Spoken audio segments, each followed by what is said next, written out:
함께 기도드리겠습니다.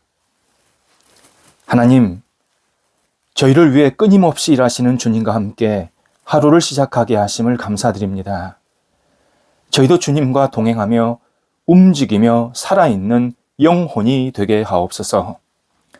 저희가 판단하는 것들을 돌아보게 하사 지혜로운 결정이 늘 있게 하옵소서.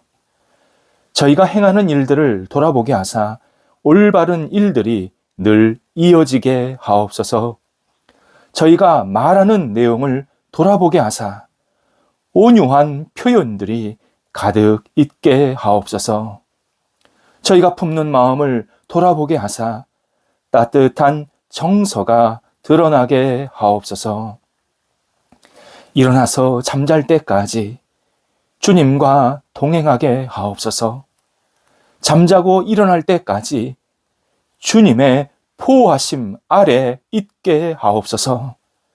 만나는 사람과 가는 곳마다 주님의 사랑을 나누는 복된 날 되게 하옵소서. 병상에 있는 사랑하는 성도들을 붙잡아 주옵소서. 오늘도 주님의 긍휼의 손길을 기다리오니 치유하시고 생명이 이어지게 하옵소서. 약물과 진찰이 합력하여 선을 이루게 하시고 재활을 현하고 여러 가지 치료받는 과정 속에서 하나님의 놀라우신 손길을 경험토록 인도하옵소서. 낙심하지 않게 하시고 영적으로 깨어서 주님과 함께 동행하는 날 되게 하여 주시어서 사랑하는 환우들이 주님을 의지하며 영적으로 소생되는 복된 날 되게 하옵소서. 옆에서 가족들을 돌보는 우리 사랑하는 식구들이 있습니다. 도우소서. 위로하시고 소망 주시고 믿음을 주셔서 모든 역할들을 잘 감당하게 하시고 하나님 이 일들을 감당하게 어려움이 없도록 삶의 터전도 더 깊게 안정되도록 역사하여 주시옵소서. 자녀들을 붙잡아 주옵소서. 오늘도 자녀들이 예수님 안에서 아름답게 세워지게 하소서. 영적으로 주님과 동행하게 하소서. 하나님을 의지하게 하소서. 어느 자리에 있든지 하나님을 바라보게 하시고 기도하게 하시고 맡기게 하시고 하나님 앞에 모든 것을 의지하는 믿음의 사람, 은혜의 사람으로 우뚝 세워지게 하옵소서. 학업에 임하는 자녀들을 붙잡아 주셔서 하나님께 모든 것을 드리며 지혜를 구하게 하시고 열정 있게 하시고 인간적인 생각으로 잘못된 모습으로 빠지지 않게 하시고 불안해하지 않게 하옵소서. 시험 준비할 때, 공부에 임할 때에, 또 국가고시나 수능에 임할 때에, 진학을 앞둘 때 모든 것이 주님의 손길 안에서 믿음으로 잘 감당하게 하시고 흔들리지 아니하고 하나님 안에 거하는 믿음의 백성들 되게 하옵소서. 장래를 위해서 계속 기도하는 자녀들이 있습니다. 도우소서. 길이 열리게 하시고 좋은 사람 만나게 하시고 인생의 의미를 새롭게 갖고 출발할 수 있도록 인도하여 주시어서 미래의 문이 활짝 열려 하나님 앞에 영광되게 하시고 주님과 함께 동행하는 삶이 계속 진행될 수 있도록 인도하옵소서. 어린 자녀들을 붙잡아 주셔서 선생님 만나고 또 친구들 만나고 가정에서 부모님과 함께 생활할 때에 은혜가 넘치게 하시고 사랑받게 하시고 하나님 안에서 무럭무럭 잘 자라갈 수 있도록 인도하옵소서. 일터를 붙잡아 주옵소서. 오늘도 주신 일터가 믿음 안에 굳건히 세워지기를 원합니다. 하는 모든 역할들에 복이 있기 원합니다. 좋은 만남, 거래처가 생기게 하시고 함께 일하는 모든 사람들이 합력하여 선을 이루게 하여 주시옵소서. 좋은 직장 동료, 또 직원들, 또 함께 손을 잡는 파트너들이 계속 있게 하여 주시어서 하나님께 영광 돌리는 일터가 되게 하옵소서. 거래와 투자를 위해서 계속 기도하고 있사오니 선하게 이끌어 주셔서 잘 진행되게 하시고 또 새로운 거래와 투자도 이어지게 하여 주셔서 하나님께 영광되는 모든 일터가 되도록 함께 하옵소서. 추진하는 일들이 있습니다. 막힌 담은 헐어지게 하시고 열린 문은 활짝 나아가게 하여 주시어서 한 발자국 한 발자국 주님의 이끄심에 따라 가게 하시며 복된 열매들이 맺히게 하사 하나님의 영광이 드려지는 모든 일들이 되도록 인도하옵소서.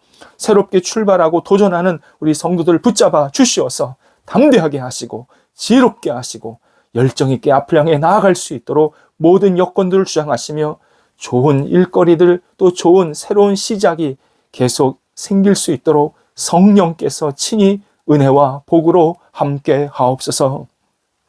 교회를 위해서 기도합니다. 하나님 앞에 영광되는 교회, 하나님의 이름이 높아지는 교회, 주의 뜻이 이루어지는 교회가 되게 하옵소서. 저희 교회가 하나님께 모든 것을 내어 맡기며 주님과 함께 동행하는 성도들이 가득가득 채워지게 하시고, 예수를 알지 못하는 사람들, 예수님을 어떻게 믿어야 될지 고민하는 사람들, 방황하는 사람들이 주님 앞에 나와 함께 예배하며 교제하며 사랑의 나눔을 갖게 하여 주시옵시고, 이 땅에서 하나님의 백성의 복을 누리며 구원의 백성으로 마음껏 쓰임받는 복이 있는 교회가 되도록 인도하여 주옵소서. 안정되게 하시고 하나님을 영화롭게 하게 하시며 하나님의 이름을 높여드릴 수 있게 하여 주시옵시고, 좋은 동역자들이 생기게 하여 주셔서 하나님의 이름을 높여드릴 수 있는 끊임없는 살아있는 교회, 하나님의 말씀과 능력과 은혜가 넘치는 교회가 될 수 있도록 인도하옵소서. 하나님께서 우리 성도들 붙잡아 주셔서 오늘도 희망이 있는, 감사가 있는 성도들로 살게 하여 주시옵소서. 출타하는 성도들이 있습니다. 오고 갈 때 선하게 지켜주시고 맡겨진 역할을 잘 감당하고 돌아오실 수 있도록 선하게 건강하게 지키시고 보호하여 주시옵소서. 저희 대한민국 하나님께 모든 것을 내어 맡기오니 힘차게 미래를 향해서 나아가는 국가 되게 하시고, 대한민국 백성들이 오직 하나님을 경외하며 하나님 안에서 진정한 소망을 갖고 살아갈 수 있도록 인도하여 주셔서 대한민국 속에 임하는 하나님의 뜻을 발견하며 하나님과 동행하는 복 있는 나라, 복음의 나라가 되도록 인도하옵소서. 예수님의 이름으로 기도드립니다. 아멘. 오늘 우리에게 주시는 하나님의 말씀은 신약성경 고린도전서 14장 10절에서 12절까지의 말씀입니다. 고린도전서 14장 10절에서 12절까지의 말씀입니다. 살아계신 하나님의 말씀을 봉독합니다. 이같이 세상에 소리의 종류가 많으나 뜻없는 소리는 없나니, 그러므로 내가 그 소리의 뜻을 알지 못하면 내가 말하는 자에게 외국인이 되고 말하는 자도 내게 외국인이 되리니, 그러므로 너희도 영적인 것을 사모하는 자인즉 교회의 덕을 세우기 위하여 그것이 풍성하기를 구하라. 아멘. 어제 자기를 넘은 믿음의 좋은 표본으로 어거스틴의 이야기를 나누었습니다. 오늘은 현대 영국에서 신앙생활을 했던 C.S. 루이스의 이야기를 나누려고 합니다. 2차 대전이 진행되는 동안 루이스는 런던 외곽에 살고 있었습니다. 이때 런던 시내에서 독일군의 폭격을 받아서 고아가 되었다든지 집을 잃은 아이들을 자기 집으로 받아들이게 됩니다. 루이스의 희생은 결코 가벼운 것이 아니었습니다. 그는 그때까지 결혼하지 않았고 아이를 키워본 적도 없습니다. 거기에 그의 집은 소중한 작업실이었고 몇 권의 글을 쓰기 위해서 계속 준비해 놓은 다양한 자료들이 쌓여 있었습니다. 상처받은 아이들과 함께 생활했고 그들을 집에 놔두고 외부 활동을 계속해야 했고 집에 와서는 글을 다시 써야 했습니다. 하지만 아이들은 아이들이었습니다. 시끄러웠고 집을 엉망으로 만들었고 자기가 작업을 하는데 도와주는 게 아니라 굉장히 힘들게 했던 그러한 시간들이 계속 이어지게 됩니다. 하지만 루이스는 계속 하나님께 감사하는 시간을 갖게 됩니다. 자신이 예수를 믿지 않았다면 남의 아이를 돌본다, 돕는다 이런 생각 자체를 하지 못했을 것이라고 회고합니다. 하지만 말씀을 묵상하고 또 말씀에 나오는 예수님을 생각하면 할수록 전쟁 속에서 고통받고 힘들어하는 아이들을 자신이 돌보는 것은 당연한 일이고 오히려 그 아이들이 자신에게 주신 천사들이었다라고 고백하게 됩니다. 당연히 불편은 했지만 그들을 돌보는 시간은 하나님이 주신 섬김의 기회다 이렇게 여기게 되었습니다. 그렇게 몇 개월을 아이들과 같이 지내는 동안에 하나님이 놀라운 일을 루이스에게 행하게 하십니다. 그 아이들을 통해서 그의 생애에서 가장 유명한 저작을 낳는데 도움을 받게 하십니다. 그 작품이 나니아 연대기 시리즈 중에 하나인 사자, 마녀, 그리고 옷장입니다. 제목이 사자, 마녀, 그리고 옷장입니다. 이 글은요, 지금도 수많은 글과 영화의 소재가 되고 있는 정말 역작 중의 역작입니다. 신앙적 판타지 소설인데 많은 사람들이 여기서 아이디어를 얻어서 영화도 만들고 글도 쓰고 있습니다. 그는 아이들을 돌보고 함께 생활하지 않았다면 자신이 이런 작품을 쓸 만한 어떤 동기나 자극, 어떤 도전조차도 전혀 받지 못했을 것이라고 이렇게 고백을 합니다. 확실히 신앙인은 자기 자신을 포기할 때 참 자아를 발견하게 됩니다. 자기 생명을 잃으면 생명을 그리스도 안에서 얻게 하십니다. 욕망의 죽음을 받아들여야 영원한 생명을 발견하게 됩니다.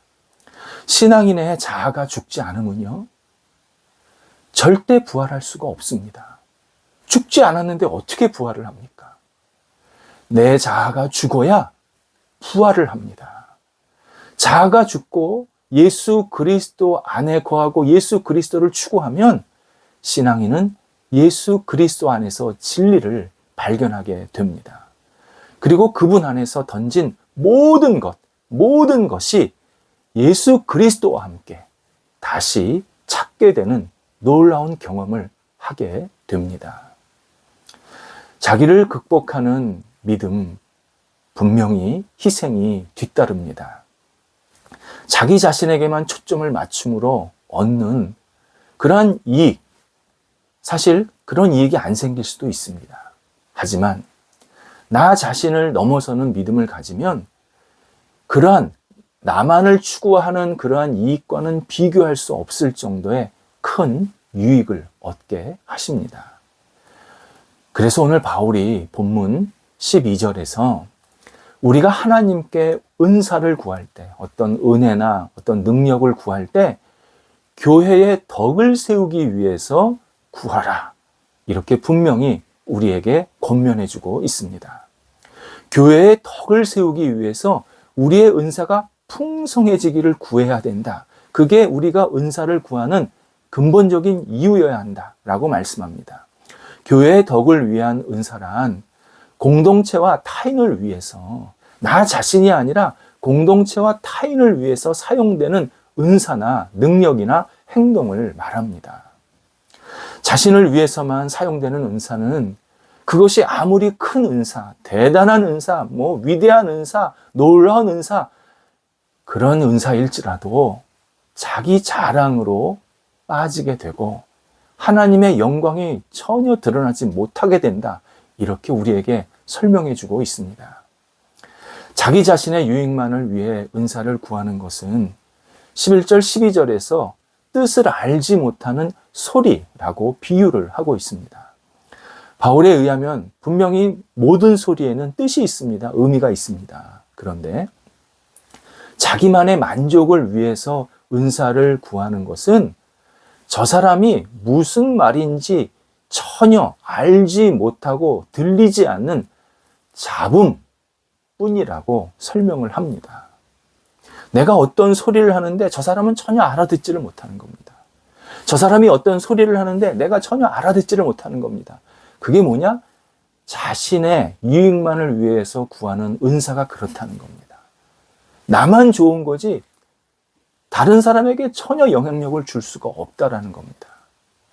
만약 신앙인이 자신에게 벌어지는 어떤 일에 따라서만 행복이 좌우가 되고 자신에게만 집중하면서 하루의 기분이 결정된다면 그것은 매일 불행하고 우울하게 하루를 시작하겠다 준비하고 있는 상태입니다. 반대로 타인의 성숙, 타인의 번영, 타인의 구원을 기뻐하고 하나님이 그들의 삶에서 행하시는 일들을 기뻐할 수 있다면 하루를 기대와 축복으로 내가 시작하고 있는 상태입니다. 예수님이 당신의 사역과 삶을 통해서 보여주셨듯이 신앙인에게 행복한 상태는 바로 자아 중심에서 벗어난 상태입니다. 그래서 나의 어떤 컨디션이나 조건에 따라서 내가 행복한 게 아니라 끊임없이 다른 사람을 섬기고 세우는 일을 통해서 내 마음속에 진정한 감사와 기쁨이 채워질 때 그때 그 사람은 진정한 행복한 삶을 계속 살아가고 있는 모습입니다. 우리 문화는 자기를 넘어서라는 말보다는 너만 생각하라 라는 말을 강조하고 있습니다. 자아 중심의 물을 먹어라. 그런 물을 갈망하라. 지금도 끊임없이 이러한 욕망을 부추기고 있습니다. 그러나 성경은 반대로 말씀하십니다. 영적 건강의 표식은 타인 중심의 긍휼과 관심에 있음을 분명히 말씀하십니다. 그런 내용, 그런 진술들이 너무 성경에 많이 나와서 일일이 다 나열하기가 어려울 정도입니다. 예를 들어서 빌립보서 2장에서 바울이 각자가 자기보다 남을 낮게 여겨야 한다. 이렇게 하나님의 뜻을 전해주고 있습니다. 바울은 지금 감옥에 있는 상태입니다. 자기가 제일 불쌍하고 제일 억울하고 괴롭다고 느끼고 있어도 다른 사람이 뭐라고 말할 수 없는 상태입니다. 복음을 전하다가 지금 감옥에 갇혔으니까 바울보다 지금 괴롭고 억울한 사람이 어디 있겠습니까? 그런데 바울은 감옥에서 나보다 남이 더 잘 되어야 한다. 남을 더 세워줘야 된다. 남을 더 소중히 여겨야 된다. 그들이 더 인정받아야 하고 그들이 더 하나님께 영광이 되어야 하고 그들이 더 하나님의 구원에 참여하는 그러한 백성으로 살아야 된다. 그것을 위해서 내가 그들을 도와야 된다. 그들을 위해서 기도해야 된다. 이렇게 권면하면서 우리에게 신앙생활을 바르게 할 것을 촉구하고 있습니다. 자기 중심을 넘어서면 우리가 하나님의 이름으로 행하는 이 모든 사역에도 굉장한 변화가 일어납니다. 하나님이 놀라운 능력으로 역사하신다라는 점입니다. 우리가 믿음의 성숙을 갈망하고 또 나 자신을 넘어서야 하는 이유가 바로 여기에 있습니다. 믿음이 미성숙하면 내 안에 머물면 우리가 천국에 못 갈까 봐 두려워서가 아닙니다. 우리의 미성숙이 나를 통해서 일하시는 하나님의 사역을 방해할 수 있기 때문입니다. 내가 나를 넘어서지 못하는 믿음을 가지면 하나님이 나를 통해서 뭔가 계속 더 멋지고 위대한 일을 하기를 원하시는데 내가 자꾸 그거를 가로막게 되는 겁니다.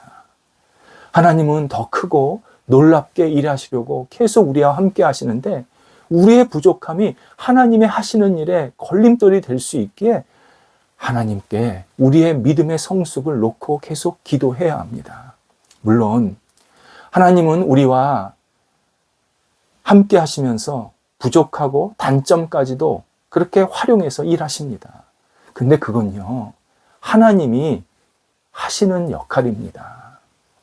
우리 신앙인은 신앙인대로 받은 은혜가 있지 않습니까? 받은 사랑이 있지 않습니까?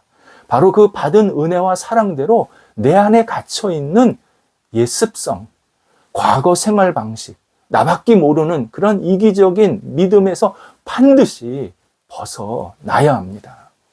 우리가 다른 사람을 섬기려 할 때 자기 자랑이 들어갈 수 있습니다. 내가 존경과 칭찬받으려고 그런 행동할 수 있습니다. 다른 사람들에게 많은 영향력을 끼치려고 일부러, 그러니까 의도적으로 그런 자기 영향력을 높이기 위해서 그런 섬기려는 사람도 분명히 있습니다. 그러나 그런 섬김이나 헌신은요, 오래가지 못합니다. 금방 미천이 드러납니다.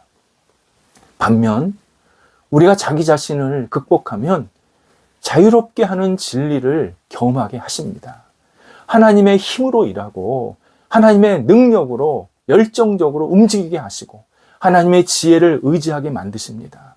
나 혼자는 절대 할 수 없는 일을 하나님께서 나를 통해서 계속 일하게 하셔서 일의 신비를 경험하게 하시고 놀라운 결과들을 만들어내어 주십니다. 그래서 우리 사역의 중심이 하나님 중심으로 계속 완전히 바꾸어 갈 수 있도록 만들어 가십니다. 언제요? 내 믿음이 나를 벗어날 때입니다. 우리의 마음을 열고 눈을 열고 생각을 열고 타인을 보면서 섬기는 생활, 이것이 자신을 넘어서는 믿음의 사역입니다.